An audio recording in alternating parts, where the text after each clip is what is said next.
Romans chapter 10. Chapter 10.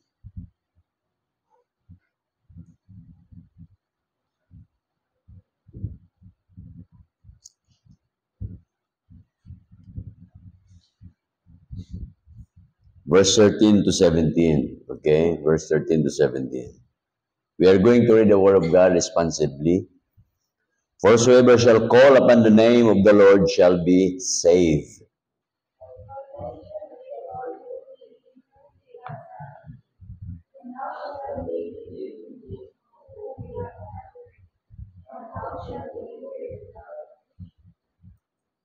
And how shall they preach except they be sent?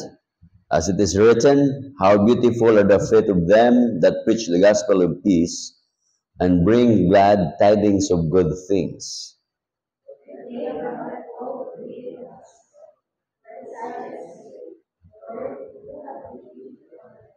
Lahat po tayo sa verse number 17. So then faith cometh by hearing, and hearing by the word of God.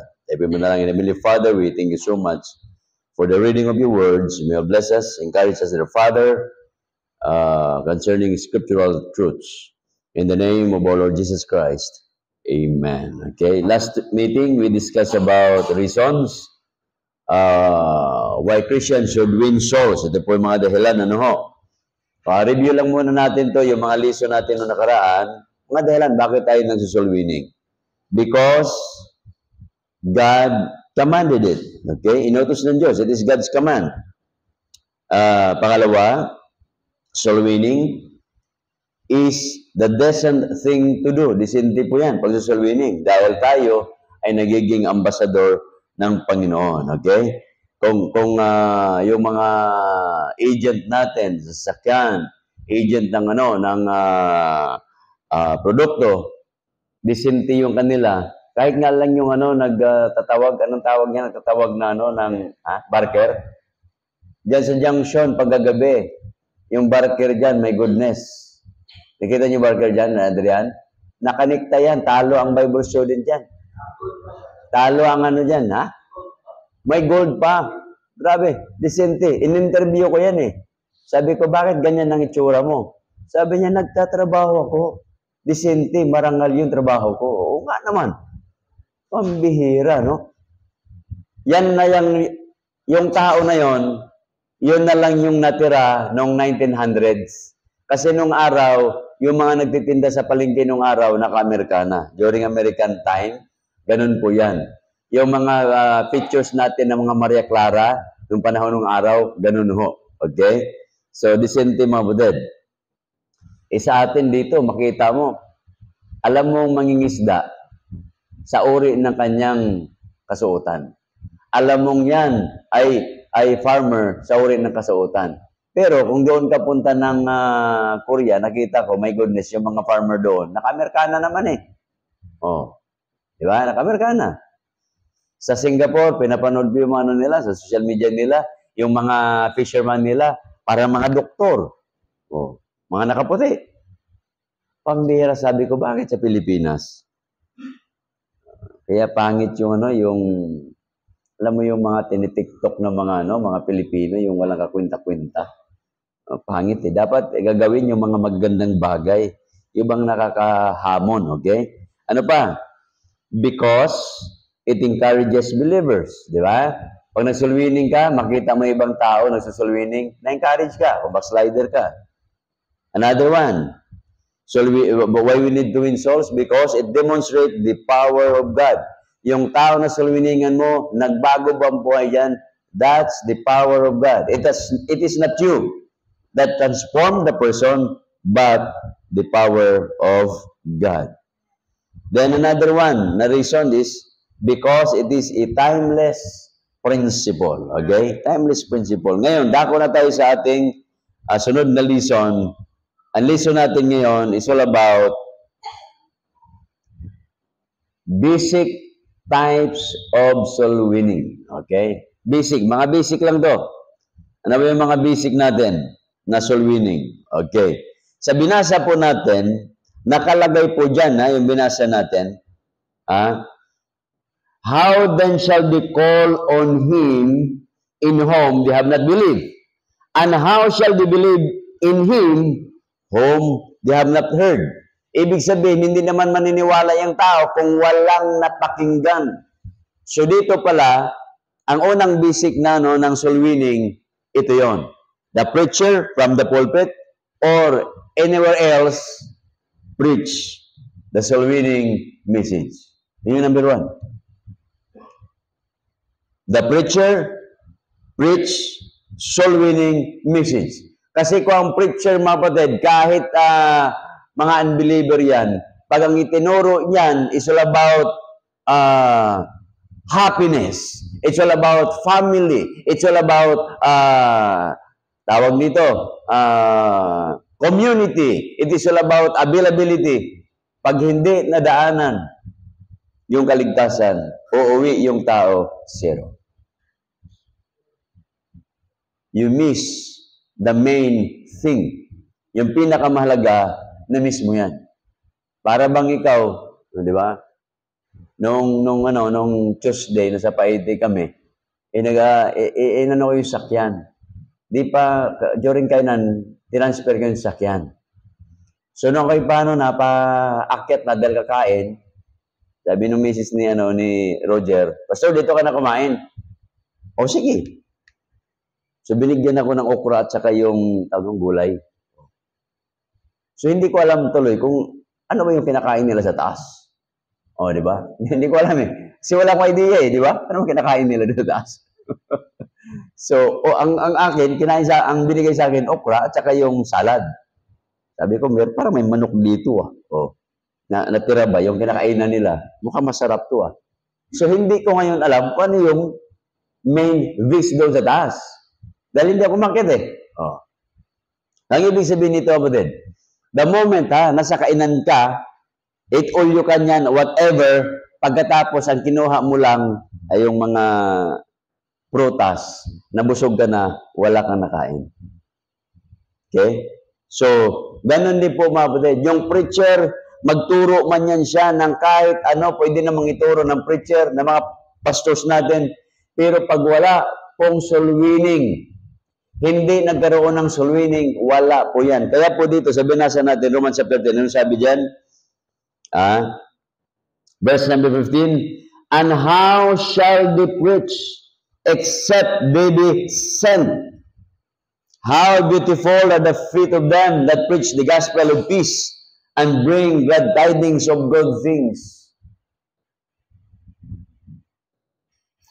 Tarayo lang ako Ito mga Baptist ngayon. Sabi ko, dami ng kulto na Baptist. Ngayon, may lumabas na naman.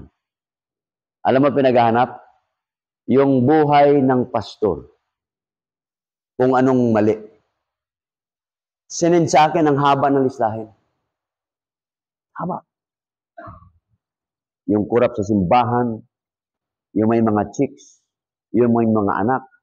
Sabi ko, dami pala nitong tao na to Hinahanap ko yung pangalan ko Sabi ko, hindi makita yung pangalan ko dito Kasi pagka nakita yung pangalan ko, babarilin yung tao May listahan ngayon. Sabi ko, ano bang? Sabi ko, naisip ng gumawa nito?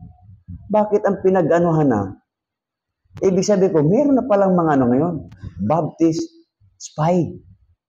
Napupunta pala pinag-aralan yung buhay ng mga buhay. Hindi lang buhay ng mga pastor. Buhay pati ng mga membro. Sabi ko, wala na bang ginawa ang mga taong ito? Kundi pupunta sa mga simbahan, pag may chismis na gano'n, tinitingnan ka agad. Yan ba yung ministry nila? Sabi ko, ano kaya? Kung alamin ko ito, umpugos pa din itong ulo ng mga taong ito.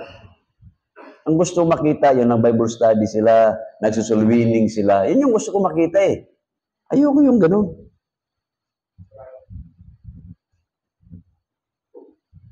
May nagtanong sa akin, Pastor, pagdating ba sa langit, magkakilala tayo? Siyempre.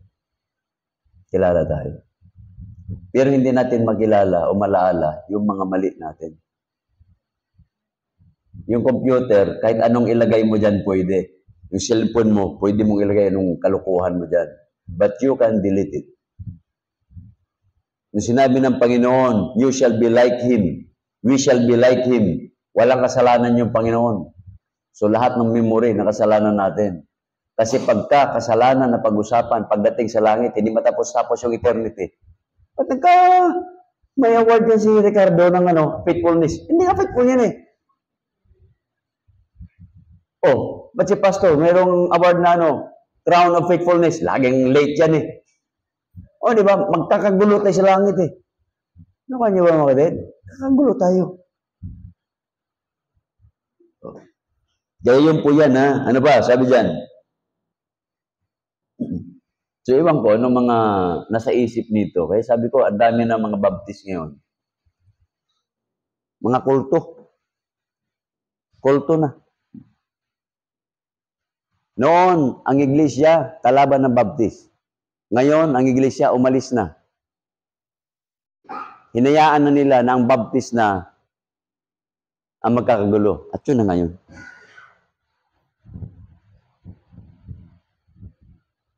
Dami ngayong mga pastor ang hinihintay paano masira yung simbahan. Sa Batangas, may tumawag sa akin, Pastor, 3 kami dito. Sarado na mga simbahan namin. Tumigil na kami. Kita mo, bakit? Nasisiraan kami. So wala nang tao maniniwala sa kanila. Di sabi ni isang pastor dito, siya lang daw totoong baptist, sila lang totoong ligtas. Sabi ng isang simbahan ng baptist, sila lang daw totoong ligtas. Puro ligtas sila eh. Oh. Kita mo yan. Ano pakialam mo kung ligtas siya? Ano pakialam mo ligtas siya? Di, ligtas ka. Totoo ka. Walang pakialam doon eh. Basta, ituro natin ang salita ng Diyos. That's the main thing. Huwag yung magsisiraan. Kaya kayo, huwag yung makialam kung mga nagsisiraan sila. Mag-soul-winning tayo. Ilan yung mga text sa akin? Almost every week. Akala nyo, may mga baser ako eh. Yung mag-live ako, dami kong baser niya. Tinitext ako privately. Ang dami mga mensahe pa-forward sa nakahaba ng mga sermon nila. Ano masagot ko? Mag-soul-winning mo tayo. Maghikayat tayo ng kaluluwa. I will never entertain those. Kasi pag in-entertain ko yan, nako, magiging Williong dasikan ako. Tigilan niya. Na-stress yung tao eh. Di ba? Na-stress yung tao. Dahil sa mga baser niya. Kaya, huwag niyong intindihin yan. Dahil, marami dyan, binayaran yan para sirain ang buhay mo. At gustong-gusto ng diablo yan, masira buhay mo.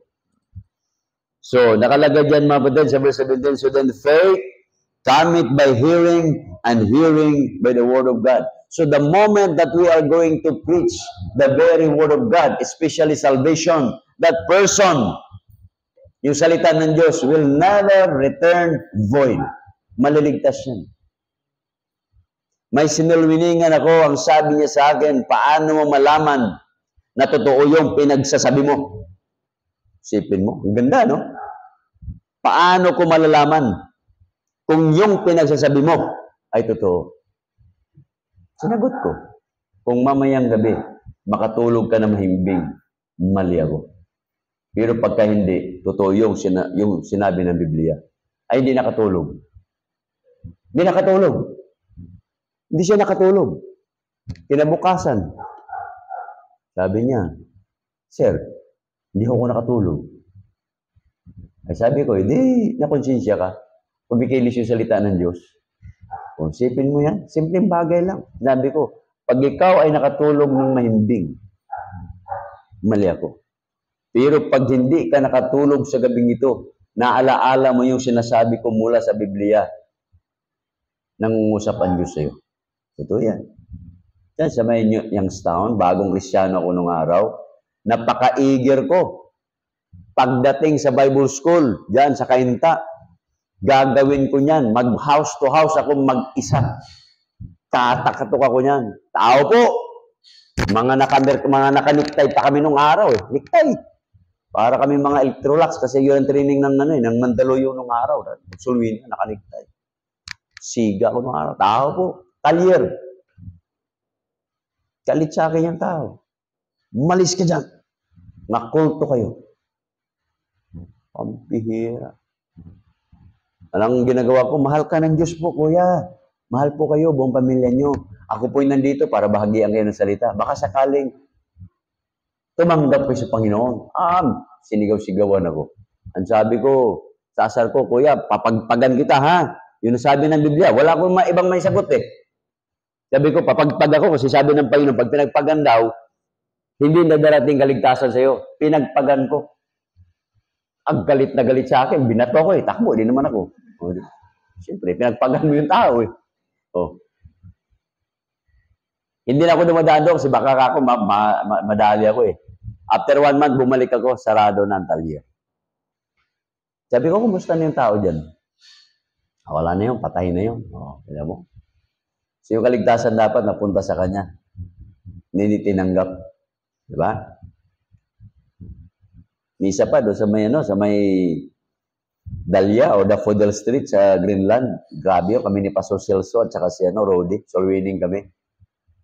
Maloko kasi Pastor Celso. Sabi ni Pastor Celso, kami po ay tumanggap sa Panginoon, mga ligtas na kami. Pag namatay kami, sa langit kayo punta.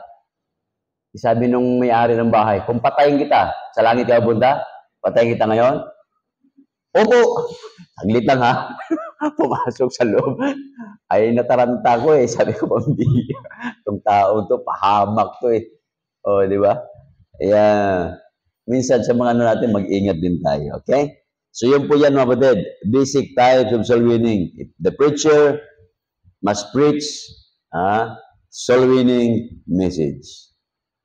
Pangalawa, na very basic, that everybody can participate. Bring visitors to church. Hindi mo kaya, dalhin mo sa church. Napaka-basic yan, mga kapatid, dalhin mo. Because along the way, dito po sa pangangaral ng salita ng Diyos, merong invitation, yan ay kakausapin ng Panginoon. Diba? Maligtas yan eh. Bring people to hear the Word of God. Ito po yung the very neglected duty of every Christian. Neglected po ito. Okay? Wala po yan sa size ng simbahan. Whether a big congregation or small congregation, marami na po mga Kristiyano ayaw na magdala ng mga kaluluwa sa panan ng Panginoon. Mga bisita. John chapter 10, verse 38. Ano po sabi dyan? John chapter 10, verse 38. Makita po natin dito yung babae na kausap ng Panginoon.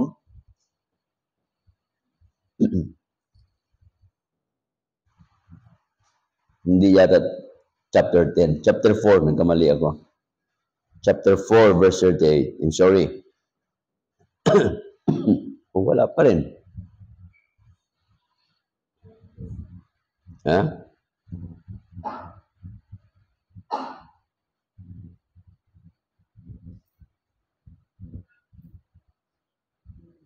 $10. 39. 4:39. 4:30. Okay. 39. Okay, 39. And many of the Samaritans of that city believed on him for the saying of the woman. Isipin niyo, mga kapatid, yung Panginoon, interesado siya sa isang babae. Tinuruan niya. Akalain mo, yung isang babae na yan, ang natangay-tangay, Samaritans. Ang dami. Di ba? So sabi dyan, 39, and many of Samaritans of that city believe on him for the saying of the woman. Ibig sabihin, may mga tao na pag nagsalita ka, maniniwala ang tao sa iyo. Nung Sunday night, ayun, nagsulwining ako. May siniran ako, sa Antipolo. Sabi ko, nais ba tanggapin ng Panginoon? Tagaparula yung babae. Ay, tumanggap na po ako. Sinong share sa iyo? Si Jeline. Jeline. Diba? Di ba po, si Jeline pumunta dito na si Pastor Bing? Bigla may nag-soul winning pala yung babaeng yun. Si Jeline.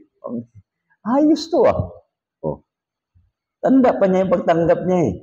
Ibig sabihin, kahit saan ka, taga-Olonga po yung tao, napunta rito, nag-soul winning, ayun.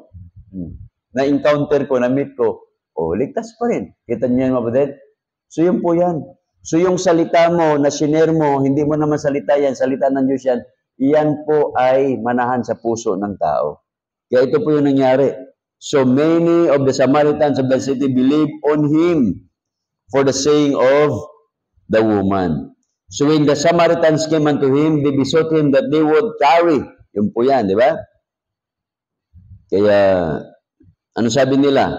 And many more believed because of his own words. No.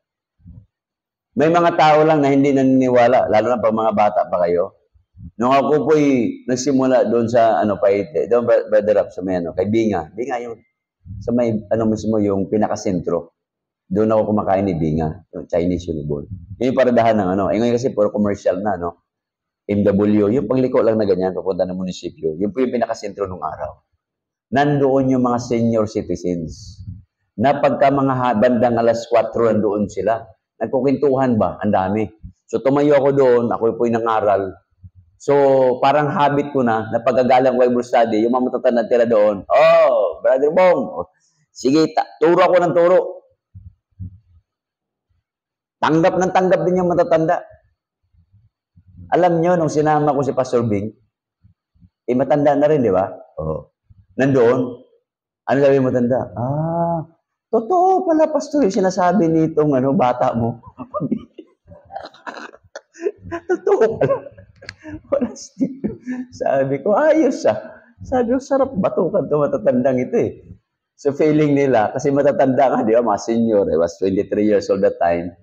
Ibig sabihin, parang labas na inga lang. Pero sa kakauulit-ulit, noong Pastor Bing na, yun, sabi nila, totoo pala sinasabi nito. So kinakailangan nila ng affirmation from somebody who is older. Okay? Ganun po yan. Kaya dito yung nangyari dyan. And many more believe, di ba? Because of his own words. Okay, another one. Not only bring visitors, another basic in soul winning. Nagdala ka na. Pagdala, tapos na yung service. Ngayon, yung bisita, anong gagawin mo? Yun yung pangatlo. Talk to visitors after the sermon. Kausapin nyo.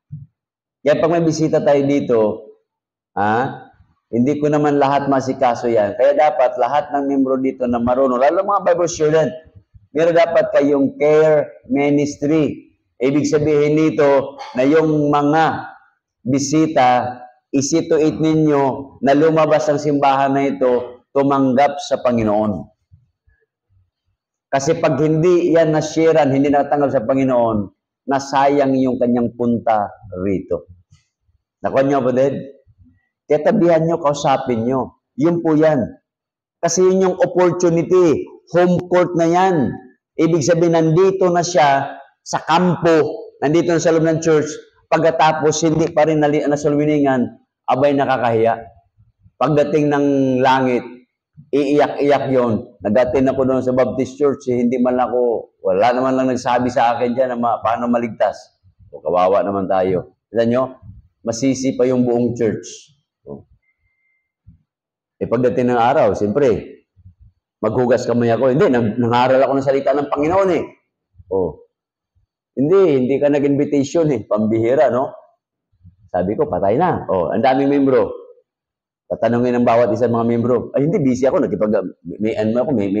Nag-message ako, nag-text ako eh. Di ba?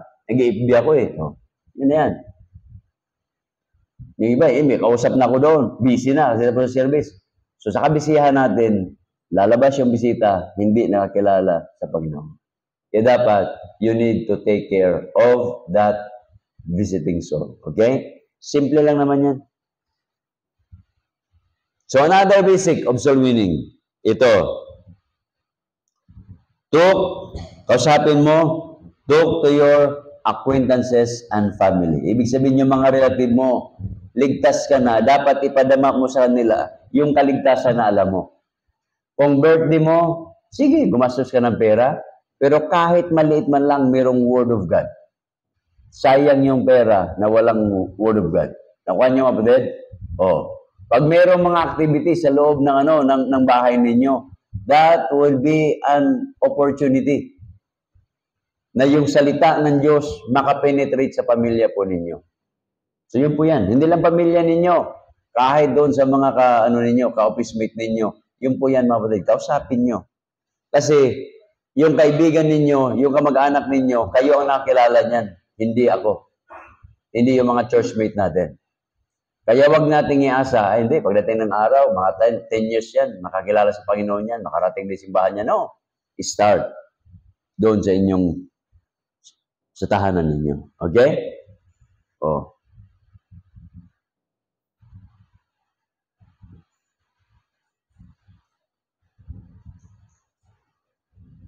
John 4. Ito na nga yung babae, di ba? Yung binasa natin, John 4. Doon sa Jacob's Well. Okay. So, marami siyang naakay na kaluluwa. Another one, na hindi pa ninyo nagawa sa buhay ninyo, na simple lang. So, nakausap nyo na yung mga acquaintance ninyo. Another basic, write letters to your friends, relatives, and employers. Nagawa nyo yan? Tingnan nyo ha. Ako nagawa ko. Nung ako po'y nag-aral ng Bible School, yung support ko po, maganig kayo, gumawa ako ng sarili kong testimony. Nilagyan ko yung testimony ko, pinasirox ko po yan. Every week, pinapadala ko po yan sa mga klase ko. Napadala ko sa mga klase ko.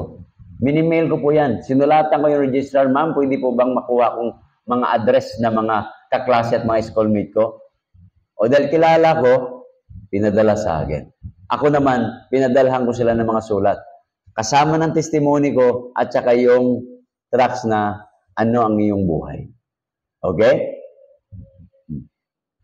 Nakalagay lang doon, ako po yung inyong kaklase. O kaya di ba?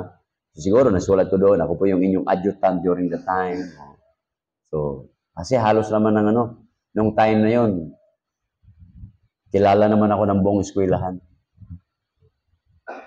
So, ibig sabihin, kung buong eskwelahan kilala ka, you have something.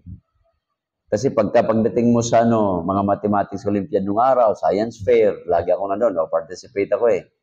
Sa mga dance contest, lagi ako nandoon. At kilala ko sa Surigao din. Kasi nga dahil sa fraternity. Ibang laging nakulong ba? Niraradyo. Narinig yata ni Pader. Narinig mo, Pader? Pader, naririnig mo na nasa kulungan ako? Radyo? Binabalita sa radyo na si Joselito Alcala ay kinulong dahil narinig mo yung ganoon? Hindi. Si Madero lang. Kayo dyan, narinig niyo dyan? Narinig mo? Radyo narinig nila na kinukulong ako eh. Saan may? Sa magsulungan lagi doon. Yung naging mayor ng Surigao, kabarkada ko yun eh. Si Pitalbero, na namatay, politiko. Yun, kasama ko sa kulungan yan. Jonathan Pitalbero.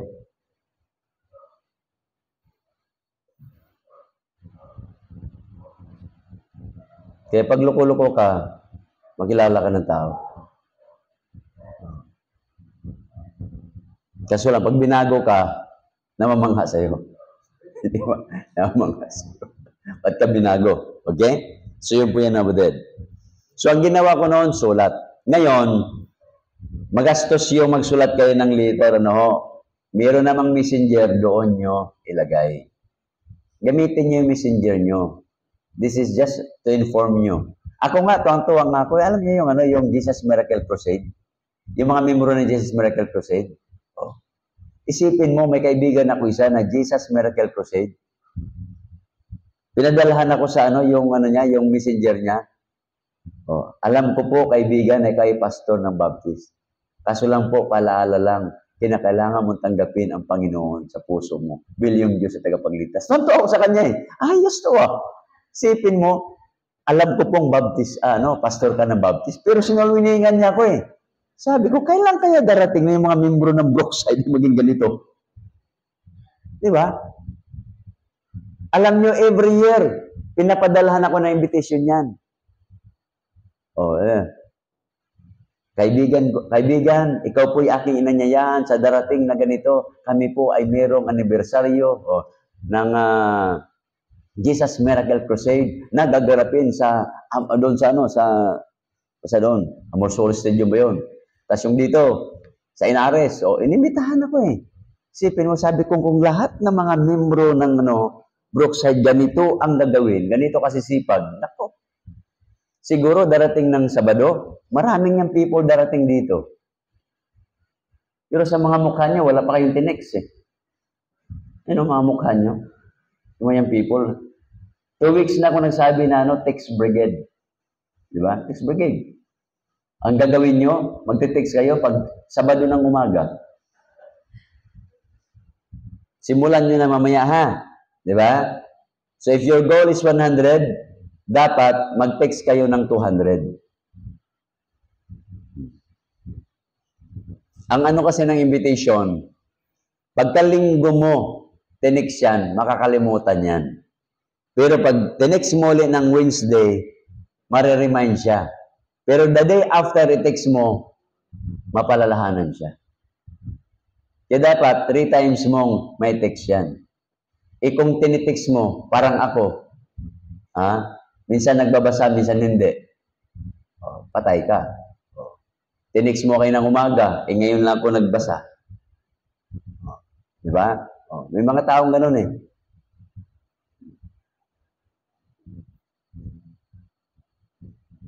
At ang huli mga buded, na basic po.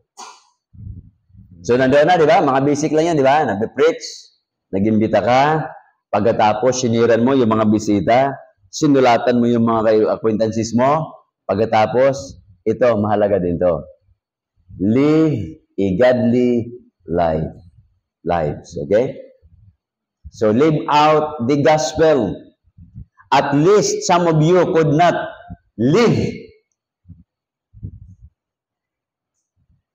I'm sorry. At least some of you could live. Pwede kayong mamuhay spiritually or godly. Even if you cannot speak, kahit hindi ka magsalita.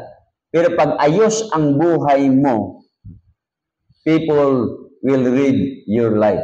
You become a living Bible. You will become a living epistle. Read by men. Babasahin nila. Babasahin ka nila. Babasahin nila. Kaya yung binawang buhay natin, that is the manner of a very nice and beautiful preaching. You preach your life. People can read your life. Kaya minsan marinig nyo, live what you preach. See? So yung mga tao na yan, nakikita nila yung buhay mo. Na talagang ikaw ay totoong ligtas na. Kasi alam nila, dati-rati, marites. Nung naligtas ka, marites pa rin. At least, nagbago. Dati-rati, chismis talaga. Chismis ng mga artista, chismis ng politics. Ngayon, naging Kristiyano ka na, ang chinichismis mo, ang Panginoon. Diba? Marites ka pa rin. At least, nagbago.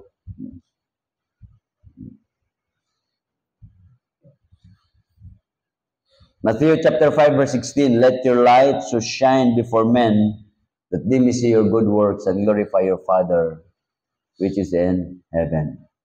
Okay? Makita nila yung pagbabago sa buhay natin. Those are basic lang mga kapatid. Kasi nga po minsan, ito mga basic na soul winning, house to house tayo, bigay tayo ng tracts, di ba? Nasa na tayo, combatso na yun eh. Di ba? Yung ginagawa natin, na nasa field na tayo, that is a combat zone. Nakikipaggira na tayo doon. Di ba? Pero yung simple na basic lang, hindi natin nagagawa, lagi tayo nandoon sa kumbatan, hindi po yun. Kaya dapat meron tayong mga basic na simple kasi po yan, nandoon din yung mga kaluluwa. Okay? But the bottom line of this, mga kapatid, nag-share ka, nagbigay ka ng tracts, nag-soul winning ka, tandaan po ninyo, walang effect yan. If you will never master the art of prayer. So, the moment you don't have, you will not pray. Sayang. Kaya dapat i-master natin yung art of prayer. Kaya kung dalawa kayo, somebody sharing, the one is praying. O bago tayo humayo, mag-pray na muna tayo. That somebody along the way. Kasi yung makaluluwa na yan, ibibigay ng Diyos sa atin yan. It is not ours to catch. Ibibigay ng Diyos yan. Kita nyo, nagkakarwahe nga lang si Felipe nga, di ba? O, saan yung si Felipe? O, sumakay yung yung Ethiopian eunuch. O, di ba? Pinatakbo doon si Felipe. Para sharean yung tao. Sipin mo, ang hirap ng ginawa na soul winning niya. Nasa karwahe yung tao, pagkatapos ikaw, tumatakbo yung kabayo, di ba? Tapos sumusunod ka. O, tinatanggap mo, patanggapin mo, Panginoon. O, ang hirap yan noon. Subukan nyo. Kahit traffic dyan, soul winning ka doon sa mga jeepney, di ba? O, kasi wala naman yata nakasubok sa inyo dyan na mag-preach sa jeep O, sa bus. O, nung kabataan ko na Bible student ako, ginagawa ko lagi yan. Siyempre, wala kang bayad. Wala pa masahe. Kaya nga, minsan, nakapag-preach ka, yung tatawag na ano yan? Necessity ba? Is the mother of all invention. So, naimbento mo mag-preach kasi kailangan mo bayad, wala kang mamasahe. So, you preach. Yan, yung mga eskwelahan dyan, yung University Belt, pinapasok ko yan namin nung araw nung ako'y Bible student. Papasok kami doon kasi para naman kami mga professor din kasi nakanektay, nakaputi na long sleeve at saka may mga tatsikis. Yung gwardiya sa saludo yan. Diretso sa mga classroom na ganon kami mag-soul winning nung araw. Aggressive soul winning. Kami ni Billy Godin nung araw. Yung Tondo de Visoria, nakapag-preach ako dyan, megapon. Preaching. Parang gusto kong gawin uli Dati binala ko yung likod ng pickup, lagyan ko ng malakas na speaker yan. Pagka medyo matraffic, mag-preach ako. So what? Di ba? Kapangaral ka. So yun po yan, kapatid. Basic. So wag natin kalimutan lahat ng mga basic ng soul winning. Tumayo po tayo at tayo po manalangin.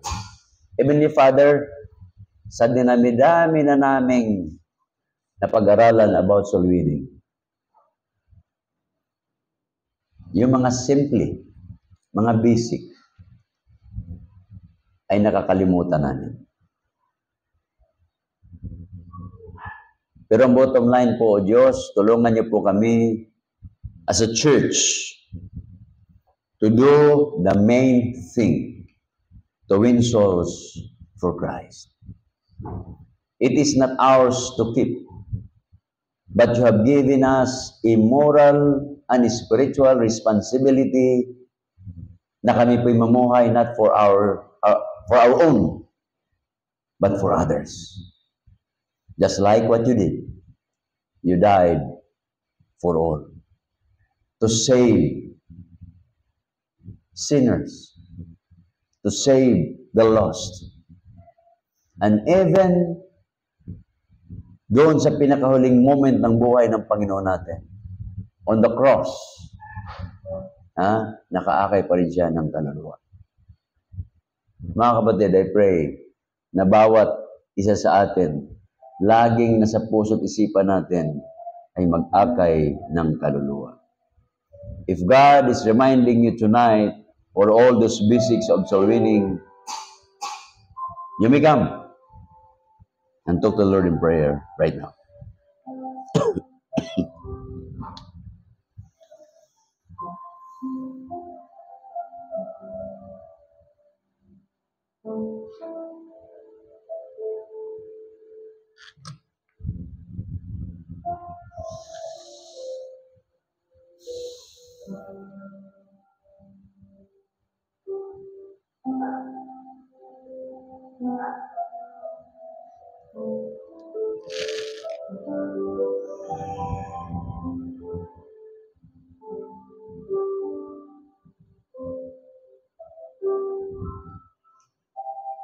Thank you, Father, sa salita po ninyo. I pray, pagpalain niyo po ang mga anak po ninyo. There are things na may mga kalyo na kami. Matigas na yung puso namin mag-akay ng kaluluwa. Dahil alam namin minsan, hindi lang minsan, alam na namin for sure na kami iligtas na. Taken for granted na lang yung iba. But that is not the issue. Ang issue niyan, hindi yung kami ay walang puso sa kaluluwa. Ang issue niyan, pabaya ho kami. Tamad ho kami. Wala ho kaming compassion. Kaya, O Diyos, i-restore niyo po sa puso at isipan ng bawat sa amin yung need na kaya kami ay niligtas mo, nandito kami for others. Na sila'y makakilala sa inyo at maligtas. Kaya tulungan niyo po kami na yung mga basic truths about soul winning ay aming pong gawin. As we part ways, so Father, take care of us, keep us safe. Mga kapatid po namin, naghina, palakasin, may karamdaman, pagalingin, at hari nawa. Gamitin niyo pang bawat sa amin na tapat, patuloy naglilingkod hanggang sa ikalawang pagbabalik. Bigyan niyo rin po kami ng tagumpay this coming Saturday sa mga young people na ma-mobilize ang bawat isa. We could able, or the young people could able to bring their friends, their visitors this coming Saturday. Lahat na ito aking dadalangin, pinapasalamatan sa matangin sa pangalan ng aming Panginoon Kristo. Amen. God bless us all.